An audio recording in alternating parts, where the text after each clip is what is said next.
আজকে ব্যঞ্জন ধ্বনি নিয়ে দু চার কথা বলবো। আজকে দেখে নেব যে ব্যঞ্জন ধ্বনি কিভাবে সৃষ্টি হয়। ব্যঞ্জন আমাদের প্রথমেই মনে রাখতে হবে, স্বরধ্বনির সঙ্গে ব্যঞ্জন ধ্বনির মূল তফাৎটা হচ্ছে স্বরধ্বনি বাকযন্ত্রে শ্বাসবায়ুকে কোথাও বাধা দেয় না, কিন্তু ব্যঞ্জন ধ্বনি শ্বাসবায়ুকে কোথাও না কোথাও বাধা দেয়। অর্থাৎ ব্যঞ্জন ধ্বনি উচ্চারণ করতে গেলে আমাদের শ্বাসবায়ুকে বাকযন্ত্রের কোথাও না কোথাও বাধা দেয় এবং সেই বাধা ঠেলে দিয়ে যে ধ্বনি সৃষ্টি হয় সেটাই কিন্তু ব্যঞ্জন ধ্বনি। স্বরধ্বনির ক্ষেত্রে ব্যাপারটা উল্টো। তোমরা নিজেরাই দেখতে পাবে, তোমাদের গলায় যদি হাত দাও, টাচ করো, তাহলে যে উঁচু অংশটা পাবে সেটাকে স্বরকক্ষ বলে। ওই স্বরকক্ষের ভিতরে দুটি পাতলা পর্দা থাকে, তাকে স্বরতন্ত্রী বলা হয়। তোমরা দেখেছো ঘরে ঝোলানো দুটি পর্দা থাকে, মাঝ কাটা পর্দা, সেটাকে জোড়া লাগানো যায় আবার খোলা যায়।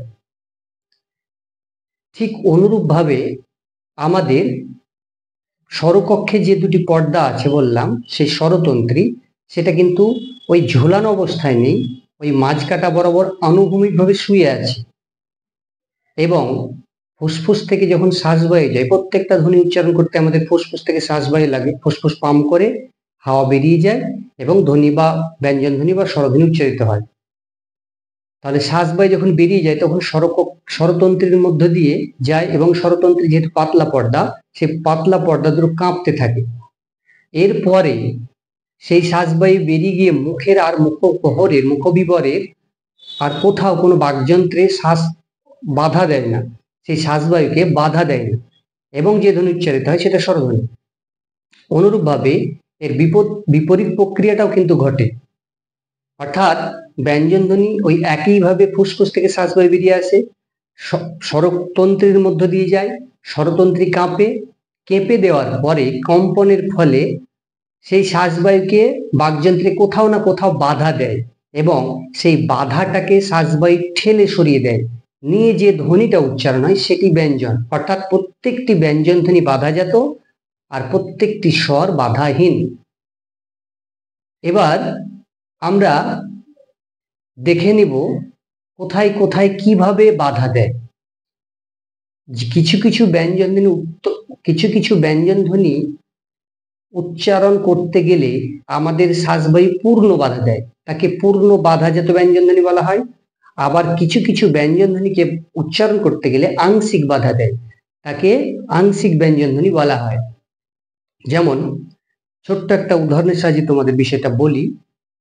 দরজা এবং চৌকাঠ, দরজাটাকে যদি পুরোপুরি বন্ধ না করে একটু আংশিক বন্ধ করি, তাহলে চৌকাঠের কাছাকাছি দরজাটাকে নিয়ে যেতে হবে। এবার চৌকাঠের কাছাকাছি নিয়ে গেলে একটা অংশ খোলা থাকবে, তাহলে এটা পূর্ণ বাধা নয়, আংশিক বাধা। চৌকাঠটা কিন্তু স্থির আছে, দরজাটা কিন্তু যাচ্ছে। আবার যদি রুমটাকে পুরোপুরি ক্লোজ করার চেষ্টা করি, তাহলে দরজাটাকে চৌকাঠে ঠেকিয়ে দিতে হবে, পুরো বন্ধ হয়ে গেল। এইটা হলো পূর্ণ বাধা। অর্থাৎ এইভাবেই আমাদের বাকযন্ত্রে, তাহলে আমরা দেখলাম দরজাটা মুভিং, নড়াচড়া করে, আর চৌকাঠটা স্থির আছে। তেমনি বাকযন্ত্রে আমাদের মুখবিবরে যে বাকযন্ত্র আছে তার মধ্যে দুটো ভাগে, কিছু কিছু যন্ত্রগুলোকে আমরা বাকযন্ত্রকে দুটো ভাগে ভাগ করি। একটা মুভিং, যেটা নড়াচড়া করে, আর একটা থাকে সক্রিয়, আর একটা হচ্ছে নিষ্ক্রিয়।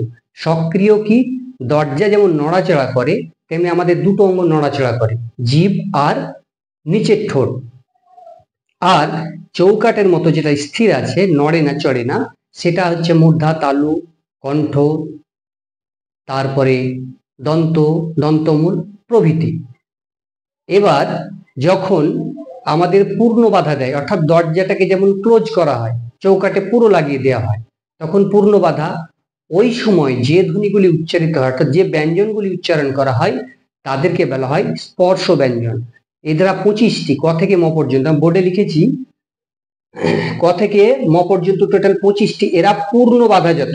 অর্থাৎ যদি আমি আরো সোজা করে বোঝার চেষ্টা করছি, একটি ব্যঞ্জন নিলাম ট, ট বলবে না তোমরা, ট বলতে উদ্যত হও, রেডি হও। ট যখন বলতে যাবে, ট বলার আগে মুহূর্ত পর্যন্ত ট বলতে গিয়ে থেমে যাবে, দেখবে আমাদের জিভটা পুরো ওপরে উঠে যাচ্ছে এবং জিভের ডগাটা জিভের ডগাটা শ্বাসবায়ুকে ঘিরে রাখছে, একদম তালুতে, পুরো তালুতে ঠেকে যাচ্ছে, শ্বাসবায়ুকে ঘিরে রাখছে। এবার শ্বাসবায়ু সামনের দিকে চাপ দিচ্ছে, জিভটা সরে যাচ্ছে, ট ঠ উচ্চারণ করতে পারি। তাহলে আমাদের এইভাবে এই 25টি ব্যঞ্জনকে পূর্ণ বাধা দান করে শ্বাসবায়ু, শ্বাসবায়ু সেই বাধাকে ঠেলে দেয় এবং যে ধ্বনিগুলি উচ্চারণ করে সেগুলি হলো স্পর্শ ব্যঞ্জন। এদের আরেকটি নাম হচ্ছে স্পৃষ্ট ব্যঞ্জন। আমি বোর্ডে আরেকবার বলছি বিষয়টা। তাহলে এই যে 5টা ব্যঞ্জন দেখছি এদেরকে কণ্ঠে বাধা দেয়, তার জন্য এদের নাম কণ্ঠ ব্যঞ্জন। এদের তালুতে বাধা দেয়, তার জন্য এদের নাম তালব্য ব্যঞ্জন। এদের মূর্ধাতে বাধা দেয়, তার জন্য এর নাম মূর্ধন্য ব্যঞ্জন। এদের দাঁতে বাধা দেয়, তার জন্য এদের দন্ত ব্যঞ্জন। আর এরা তো জানি ঠোঁটে বাধা দেয়, তার জন্য ওষ্ঠ ব্যঞ্জন। এবার বাকযন্ত্রটাকে আমি আরেকবার চেনার চেষ্টা করছি অন্যভাবে, এদের স্থানটা দেখিয়ে নিচ্ছি একবার। প্রথমে বলেছি ক ব্যঞ্জন, ক থেকে ম পর্যন্ত, ক বর্গের ক থেকে ম পর্যন্ত এই 5টি ব্যঞ্জন কণ্ঠে এদের উচ্চারণ স্থান। তাহলে যে জায়গায় যে ধ্বনিটির উচ্চারণ স্থান সেই ধ্বনির নাম অনুসারে, সেই জায়গার নাম অনুসারে তাদের নামকরণ করা হয়েছে। তাহলে কণ্ঠে উৎপন্ন হয় 5টি, তার জন্য এদেরকে কণ্ঠ ব্যঞ্জন বলা হয়। কণ্ঠ কি করে চিনবো আমরা? দেখবে তোমরা ক বলতে যাও, ক ক বলবে না, ঠিক যে জায়গাটায় টাচ করছে জিভের শেষ অংশটা ক ক বলার আগে যে জায়গাটায় টাচ হচ্ছে সেই জায়গাটাকে কণ্ঠ, সেখানে কণ্ঠ ব্যঞ্জন গুলো উৎপন্ন হয়, তার জন্য নাম কণ্ঠ ব্যঞ্জন। কণ্ঠ ব্যঞ্জন হলো, এবার আমরা দেখে নিব তালব্য ব্যঞ্জন। যদি আমরা চ ছ চ বললে জীব যে জায়গায় টাচ করছে অর্থাৎ দাঁতের গোড়ার নিচের অংশটা শক্ত তালু, সেটা তালুতে স্পর্শ করছে, তার জন্য নাম তালুতে স্পর্শ করার কারণে এদের নাম তালব্য ব্যঞ্জন। চ ছ জ ঝ ইয়। এবার মূর্ধন্য, মূর্ধন, মূর্ধন কোন জায়গাটা? ঠিক মাঝের অংশটা, মাঝের অংশটা আমাদের মানে মুখের ছাদ কোনটা? তালুটা, তালুর মাঝ অংশটা ট বা ঠ বা ড বললে যে জায়গায় জিভের ডগাটা একদম উঠে যায় এবং যে জায়গাটাকে টাচ করে সেটা তালুকে মূর্ধন বলা হয়। মূর্ধন মানে মাঝ, উঁচু অংশ। সেই মূর্ধাকে টাচ করছে ওই জায়গাটা মূর্ধা, শক্ত তালু বা আমাদের তালুর ছাদ বলা হয়, সবচেয়ে উঁচু জায়গা। সেই জায়গায় টাচ করে যে ধ্বনিগুলি উচ্চারিত হয় তাদেরকে বলা হয় মূর্ধন্য ব্যঞ্জন। মূর্ধনকে টাচ করে বলে সেই জায়গার নাম অনুসারে এদের নাম মূর্ধন্য ব্যঞ্জন। ট ঠ ড ঢ মূর্ধন্য। এবার ত থ দ ধ দন্ত, মানে দাঁতে স্পর্শ করে, ত থ দ ধ প্রত্যেকটা ব্যঞ্জন যখন আমরা উচ্চারণ করব জিভের আগাটা আমাদের দাঁতকে স্পর্শ করে, তার জন্য এদের দন্ত ব্যঞ্জন, এদের নাম দন্ত ব্যঞ্জন।